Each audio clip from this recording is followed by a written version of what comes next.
বাংলাদেশের রোগীদের মধ্যে আস্থার সংকট আছে। বাংলাদেশের রোগীদের মধ্যে এক ধরনের প্রচারণা চালানো হয়েছে বছরের পর বছর যে বাংলাদেশে ভালো চিকিৎসা হয় না, কিন্তু সীমান্ত পার হলেই ভালো চিকিৎসা পাওয়া যায়। অথচ দ্বিতীয় ভারতে বিষয়, গিয়ে কিন্তু অনেকে প্রতারিত হয়ে এসছে।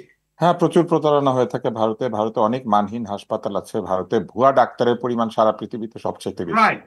এবং এটা কিন্তু আমাদের জরিপ না, এটা কিন্তু বিদেশি জরিপ, এবং সেখানে বলা হয়েছে যে ভারতে ভুয়া ডাক্তারের পরিমাণ পৃথিবীতে সবচাইতে বেশি, এবং ভারতে ম্যাল প্র্যাকটিস বা ভুল চিকিৎসার পরিমাণও পৃথিবীতে সবচাইতে বেশি পরিমাণে হয় যে দেশগুলিতে, তার মধ্যে একটা হচ্ছে ভারত। কিন্তু যে কোনো কারণেই হোক, ভারতে আমাদের রোগীরা যেতে পছন্দ করেন। এবং আপনি যে রেমিটেন্সের কথা বললেন, রেমিটেন্সের ডলার আসলে যে বিদেশে চলে যায় ব্যাপারটি শুধু যে তাই সেটি নয়।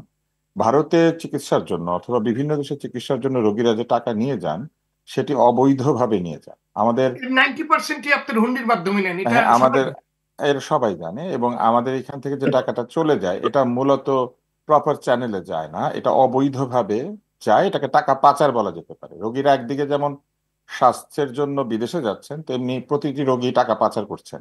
এখন এইভাবে বললে তো আসলে বিষয়টি অনেকেই মনক্ষুণ্ণ হবেন, কিন্তু কেন এইটি হলো? এর একটি বড় কারণ হচ্ছে আমাদের স্বাস্থ্য ব্যবস্থা, আমাদের চিকিৎসক এবং রোগী কারোর প্রতি খুব একটা মনোযোগের সঙ্গে পুরো বিষয়টিকে হ্যান্ডেল করেন নাই বছরের পর বছর। যেমন আমাদের এখানে চাহিদা ভিত্তিক হাসপাতাল নির্মাণের যে বিষয়টি, সেটি কখনো হয় নাই আমাদের এখানে। মূলত আপনি দেখবেন যে মানুষের এক ধরনের আহ, মানসিক চিন্তা থেকে হাসপাতাল তৈরি হচ্ছে। আপনি দেখবেন প্রয়োজনের তুলনায় অনেক বেশি পরিমাণে কার্ডিওলজিস্ট আমরা তৈরি করেছি, কিন্তু আমরা প্রয়োজনের তুলনায় অনেক কম শিক্ষক তৈরি করেছি অ্যানাটমি, ফিজিওলজি কিংবা অন্যান্য বেসিক সাবজেক্টের। এর কারণ কি? এর কারণ হচ্ছে আমরা আমাদের স্বাস্থ্য শিক্ষাকে দুর্বল করে ফেলেছি বছরের পর বছর। আমাদের মানহীন মেডিকেল শিক্ষা প্রতিষ্ঠান তৈরি করেছি। আমাদের এখানে প্রচুর ক্লিনিক এবং প্রচুর ডাক্তারখানা তৈরি হচ্ছে যেগুলির কোনো মনিটরিং নাই, এবং যেখানে প্রকৃত অর্থেই রোগীরা গিয়ে স্যাটিসফাইড হন না। অন্যদিকে যারা চিকিৎসা সেবা দেবেন, আমরা লক্ষ্য করেছি যে চাহিদা ভিত্তিক পদ প্রদান না করে রাজনৈতিক পদ প্রদান করা হয়েছে। ফলে দেখা যাচ্ছে অ্যানেস্থেসিওলজিস্ট কাজ করছেন এমন একটা হাসপাতালে যেখানে অ্যানেস্থেসিয়া মেশিন নাই, কার্ডিওলজিস্ট পড়ে আছেন এমন একটা হাসপাতালে যেখানে কার্ডিয়াক ট্রিটমেন্টের ব্যবস্থা নাই। আবার এমবিবিএস পাশ করেই কেউ একজন যে ঢাকা মেডিকেলে প্রবেশ করেছিলেন গত 24-25 বছরে, ট্রান্সফার হন নাই, ওইখানে বসে পড়ালেখা করেছেন, ওইখানেই প্রমোশন পেয়েছেন, ওইখানেই তিনি করে যাচ্ছেন। আমি অন্তত 6 জন ডাক্তারের নাম জানি যারা তাদের জীবনে কখনো ঢাকা মেডিকেল থেকে বাইরে কখনো চাকরি করেন নাই, সব পুরোটা জীবন ঢাকা মেডিকেলে ছিলেন প্রথম দিন থেকে। তো আমাদের স্বাস্থ্য ব্যবস্থা মূলত একটি মিসম্যানেজড স্বাস্থ্য ব্যবস্থা। অব্যবস্থাপনা যে স্বাস্থ্য ব্যবস্থার মধ্যে থাকে, সেখানে রোগীর অধিকার ক্ষুণ্ণ হয়, স্বাস্থ্যসেবা প্রদানকারীদের অধিকার ক্ষুণ্ণ হয়, টাকা পয়সার অপচয় হয়, প্রয়োজনের প্রয়োজন বা চাহিদা অনুযায়ী যে স্বাস্থ্যসেবা ডেলিভারি করার বিষয়টি সেটি থাকে না, এবং এর সঙ্গে যুক্ত হয় ফড়িয়া, দালাল এবং অন্যান্য বিষয়গুলি। আপনি দেখবেন যে দালাল প্র্যাকটিস, দালাল ভিত্তিক প্র্যাকটিস বন্ধ করার বিষয়ে বহুবার আমাদের সরকার এবং ব্যবস্থাগুলি কথা বলেছে। কিন্তু স্বাস্থ্য পর্যটনের নামে বাংলাদেশে সার্টিফাইড দালালদের অফিস খুলতে দিয়েছে। তো স্বাস্থ্য জি। পর্যটন যারা করায়, তারা কি বিদেশি হাসপাতালে নিয়ে যাওয়ার জন্য দালালি বা ব্রোকারি এবং করেন না? অনলাইনে সার্চ করলে কিন্তু অন্তত অর্ধশত আপনার ঢাকা শহরে আপনি পাবেন যারা ঘোষণা দিয়ে বলছে যে কারা ব্যাংককে যাবে, কারা ভারতে যাবে, কারা চীনে যাবে, মানে একেবারে রীতিমতো অফিস বসিয়ে দিয়েছে। এমনকি মেইন স্ট্রিম পত্রিকার ফ্রন্ট পেজে পর্যন্ত সেটার বিজ্ঞাপন দেওয়া হয়। এইবার আসেন আরেকটি ছোট্ট বিষয় বলে। আপনি দেবী শেঠী এবং ওবায়দুল কাদের সাহেবের কথা বলেছেন। এটা কি শুধু দেবী শেঠী এবং ওবায়দুল কাদের সাহেবের মধ্যেই সীমিত আছে? আপনি লক্ষ্য করলে দেখবেন যে আমাদের আগে সরকারের প্রধানমন্ত্রী বলেছিলেন, একটা বিরাট সাইনবোর্ড সোহরাওয়ার্দী হাসপাতালের সামনে লাগানো ছিল যে তিনি বাংলাদেশে চিকিৎসা নিতে চান। কিন্তু খোঁজ নিয়ে দেখেন তিনি কয়বার বিদেশে গিয়েছিলেন তার চোখ এবং কান পরীক্ষা করার জন্য। খোঁজ নিয়ে দেখেন আমাদের এর আগের প্রেসিডেন্ট আব্দুল হামিদ সাহেব কতবার গিয়েছেন স্বাস্থ্য পরীক্ষা করতে বিদেশে। আমাদের বর্তমান যিনি প্রেসিডেন্ট আছেন, তিনি কি কারণে কোন কোন জায়গাতে স্বাস্থ্য পরীক্ষা করতে গিয়েছেন সেটা খোঁজ নেন। এমন এমন রোগের জন্য তারা স্বাস্থ্য পরীক্ষা করতে বিদেশে গিয়েছেন যার চিকিৎসার জন্য ঢাকার বাইরে বের হওয়ারই কোনো প্রয়োজনীয়তা নাই। এইবার আরেকটি দিকও আমি আপনাদেরকে একটু আহ মনোযোগ দিতে বলি, সেটি হচ্ছে যে ভারতের বিকল্প হিসেবে যে চীন এবং থাইল্যান্ডকে তুলে ধরা হচ্ছে। আমি লক্ষ্য করেছি যে বর্তমান সরকারের বেশ কিছু দায়িত্বশীল ব্যক্তি বেশ বুক ফুলিয়ে বলেছেন যে চীনে আমাদের রোগীরা এখন যাবে, যেন রোগীদেরকে বিদেশে পাঠাতে পারলেই তারা বেশ সফল স্বাস্থ্য ব্যবস্থা তৈরি করেছেন, এমন একটি ব্যাপার তৈরি হয়েছে। এই বিষয়টি নিয়ে তো গর্বের কিছু নাই। মূলত কি ঘটেছে? একদল লোক চিকিৎসা করতে গুলিস্তান যেতেন, তিনি এখন গুলিস্তান না গিয়ে ফুলবাড়িয়া কিংবা যাত্রাবাড়ি যাচ্ছেন, ব্যাপারটা এইরকম হয়েছে।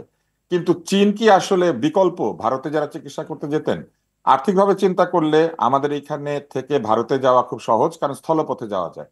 চীন বা ব্যাংকক বা অন্য কোনো দেশে আমরা স্থলপথে যেতে পারি না। দ্বিতীয় বিষয় হচ্ছে খাদ্য। ভারতে গেলে আমরা আমাদের প্রয়োজন অনুযায়ী যে ধরনের সাংস্কৃতিক খাবার সেটা পাই। থাইল্যান্ড কিংবা চীনে কিন্তু সেই সাংস্কৃতিক খাবারের বন্দোবস্ত আমাদের নাই, অর্থাৎ ভাত, মাছ, সবজি, গরুর মাংস কিংবা খাসির মাংস, এই বিষয়গুলি কিন্তু ওইভাবে আপনি চীন কিংবা থাইল্যান্ডে গেলে সব জায়গাতে অ্যাভেলেবেল পাবেন না। আমাদের লোকজন কিন্তু ব্যাংককে গিয়ে চিকিৎসা করে, কিন্তু আপনি দেখবেন এরা যারা যাচ্ছেন চীনে, তারা ব্যাংককে যাচ্ছেন না, তারা কুনমিং এ যাচ্ছেন, কারণ এটাই সবচেয়ে সস্তা বিমানপথ। আরেকটি বিষয় রয়েছে, সেটি হচ্ছে চিকিৎসার যে খরচ। চীন কিংবা ব্যাংককে কি আপনি বাংলা টাকা নিয়ে ঢুকতে পারবেন? কিন্তু ভারতে যারা যেতেন রোগীরা, তারা বাংলা টাকা পকেটে নিয়ে চলে যেতেন, অথবা এইখান থেকে যখন বিভিন্ন বাস পরিবহনগুলি পৌঁছাতো, তাদের আত্মীয় স্বজন বাংলা টাকা হাতে সেখানে উপস্থিত হতেন। বাংলা টাকা এক্সচেঞ্জ হয় কলকাতাতে বা ভারতের বিভিন্ন জায়গায়। ফলে চীন কিংবা ব্যাংকক কিন্তু আসলেই কোনো কার্যকর বিকল্প না। কিন্তু আমি লক্ষ্য করলাম যে রোগীরা বিদেশ যেতে না পেরে ক্ষুব্ধ হবেন, এই কথা চিন্তা করে এক ধরনের পপুলিস্ট দৃষ্টিভঙ্গি থেকে আমাদের স্বাস্থ্য বিভাগের কর্তারা বেশ বুক ফুলিয়ে বলছেন যে হ্যাঁ হ্যাঁ, ভারতে না গেলে তো হয়েই যাচ্ছে, আপনারা এখন থেকে চীনে যাবেন। দৈন্যতা কেন আব্দুল লুৎফর স্যার? এই এই এই দীনতার এই দৈন্যতা দীনতার কারণ হচ্ছে, অভিভাবকের মতো রাষ্ট্রকে যেটা করতে হয় বা সরকারকে, সেটি হচ্ছে জনগণের জন্য হিতকর পদক্ষেপ জনগণ যদি পছন্দ নাও করে তবুও নিতে হয়, কেননা জনগণ কিছুদিন পরে টের পাবে যে এটা সঠিক। কিন্তু এই সরকারের এবং আগের সরকারেরও এক ধরনের চিন্তা ভাবনা ছিল যে মানুষকে খুশি করতে পারলেই হলো। ফলে ঠিক আছে, আপনি যেতে পারছেন না ভারতে, আপনি চলে যান চায়নায়। তো এইটা তো আসলে কোনো কার্যকর বিকল্প না। এবং চীনে যে মাত্র 4টা হাসপাতাল বা 8টা হাসপাতাল তৈরি করা হয়েছে, 8টা হাসপাতাল কি আমাদের বিদেশগামী রোগীদের চাহিদা পূরণ করতে পারবে? কিছুদিন আগে আমাদের স্বাস্থ্য কমিশন একটি জরিপ করিয়েছেন, যেখানে বলা হয়েছে বাংলাদেশের শতকরা 2.5 ভাগ রোগী বিদেশে চিকিৎসা করতে যান, 2.6% খুব সম্ভবত। তো এই যে 2.6% সংখ্যায় এরা কত?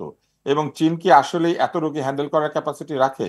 কিংবা থাইল্যান্ড কি এত রোগী হ্যান্ডেল করার ক্যাপাসিটি রাখে? বিমান ভাড়া দিয়ে, সেইখানে গিয়ে হোটেলের ভাড়া দিয়ে রোগীদের চিকিৎসা করানো কি আসলেই কার্যকরভাবে আমাদের বৈদেশিক মুদ্রা সেভ করবে, নাকি আগের চাইতে আরো বেশি বিলিয়ন ডলার বিদেশে চলে যাবে যদি আপনি থাইল্যান্ড এবং আপনি চীনে যান? কিন্তু আমাদের ব্যাংকগুলি কিন্তু এখনো রোগীদেরকে চিকিৎসার জন্য কোনো আলাদা ডলার বরাদ্দ করে না। আমাদের যে ট্রাভেল কোটা, সেই ডলারগুলি আমাদের ব্যাংক দিয়ে থাকে। ডলার কোটার বাইরে আপনি কোনো বাড়তি ডলার আপনার ছেলে মেয়ের লেখাপড়ার জন্য জি। অথবা কোনো যে কোনো কারণ দেখে আপনি পাবেন না, কিন্তু আমাদের আর্থিক ব্যবস্থা এটা পাওয়ার কোনো সুযোগ নাই। ফলে না এখনো না, যে এটা তো চীন, নিশ্চিত বলা যায় যে এখনো, টাকাটা সম্পূর্ণ হুন্ডি হতো। হ্যাঁ, এখনো যে চীনে যাবে এবং থাইল্যান্ডে যাবে, সেখানেও কিন্তু টাকা হুন্ডি হয়ে যাবে। জি। ফলে আরো বেশি হুন্ডি করার অবস্থা আপনি তৈরি করে দিয়েছেন, কেননা ভারতের চাইতে থাইল্যান্ড এবং চীনের চিকিৎসা ব্যয় কিন্তু আসলে কম হবে না, হয় সমান হবে নইলে বেশি হবে। এবং চীন তো বাংলা টাকা নিবে না, কোন মেয়েকে কি বাংলা টাকা নিবে? ফলে আপনাকে ডলার হাতে তাহলে কি পৌঁছাতে হবে। আব্দুল লুৎফর স্যার, তাহলে কি আমরা বলতে পারি যে ভারতের বিকল্প আসলে চীন কিংবা ব্যাংকক কিংবা অন্য কোনো দেশ নয়, ভারতের বিকল্প বাংলাদেশি, এবং একদমই, বাংলাদেশকে আমরা কেন একদমই। স্বনির্ভর করতে পারবো না? এটার আপনার এটার কাছে উত্তর এই হয়তো, বিষয়টি নিয়ে পরবর্তী প্রশ্নটি নিয়ে আপনার কাছে আমি আসবো। ধন্যবাদ আপনাকে।